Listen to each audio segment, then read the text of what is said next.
Hi, you're looking at a lithograph created by African American artist Kathleen Wilson titled Meeting of the Minds. It depicts a gathering of African nobles and priests against the imagined faces of their ancestors. In describing this piece, Wilson said that she wanted to capture the legacy of wisdom and understanding left by those who have walked before. The implication of this lithograph is that when we make decisions or discuss situations, we should always keep in mind the beliefs and values of those who came before us and helped us get to where we are. I chose this artwork as the centerpiece for our discussion on theme and how it relates to Dead Men's Path by Chinua Achebe. I'd like to begin with a general discussion of theme and then move to a plot summary of Dead Men's Path, and end with a longer discussion of how theme works in this short story. So let's get started. We talked about several elements of fiction so far, but what I have not emphasized up to this point is how these elements interrelate and connect with each other to enhance the literature. The element of theme is a good place to do this. Theme is, arguably, one of the most difficult elements to analyze, and it's certainly one of the most subjective. By that, I mean that readers rarely disagree about what the setting of a short story is. Setting is fairly clear, it's fairly black and white. But readers do sometimes reach different conclusions about the theme of a literary work. So what exactly is theme? Many students believe that theme and topic are the same thing.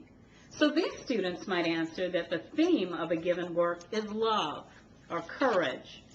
But those actually are topics, not themes. The theme of a story is the message or insight that the author reveals through the story. Sometimes the theme is obvious because it's stated in the piece of fiction. Think about a fable, for instance, such as The Tortoise and the Hare. You'll remember that the rabbit is so sure that he will win the foot race that he decides to stop and take a nap. Of course, he oversleeps, and the turtle wins the race.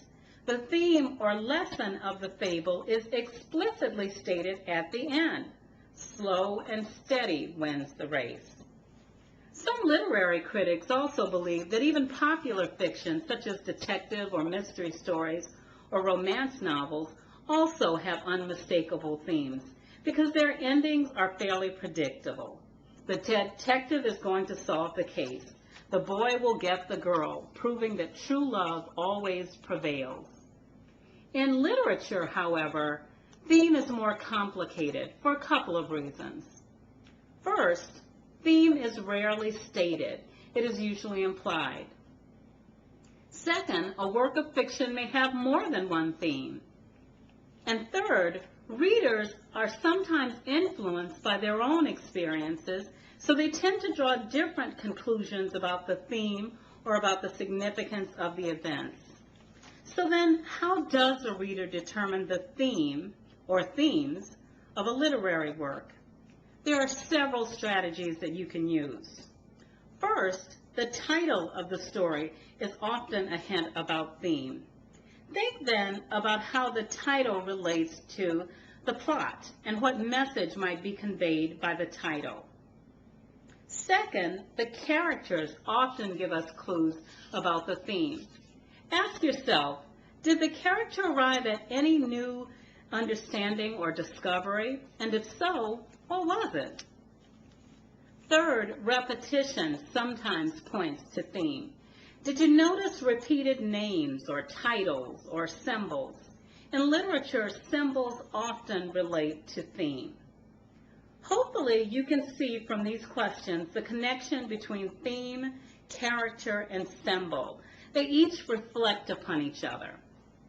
So now what? After you've asked these three questions, the last thing to do is to formulate a sentence which expresses the theme.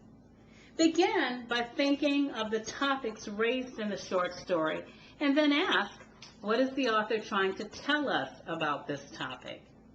So, for example, in John Updike's A&P, one topic might be rules. But theme refers to what Updike wants us to know about rules.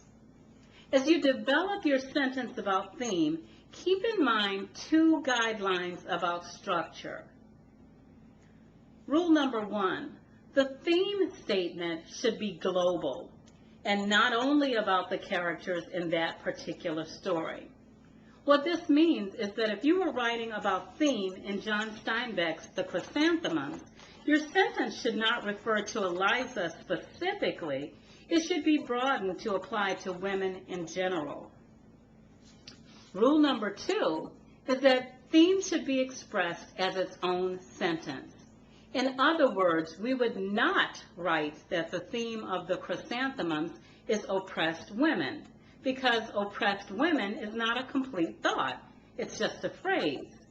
Instead, a better theme sentence would be this one. One theme of The Chrysanthemums is that oppressed women sometimes act in uncharacteristic ways when they get an opportunity to rise above their oppression. Can you see the difference? Okay, to summarize then, number 1, theme is the author's message to the readers. Number 2, a short story may have multiple themes. Number 3, to identify the theme, consider the title, characters, and symbols of a short story. And number 4, finally, express theme as an independent sentence which could apply to the readers as well as to the characters. Now that we've discussed theme in these general ways, let's think about how theme enhances Chinua Achebe's Dead Men's Path. Dead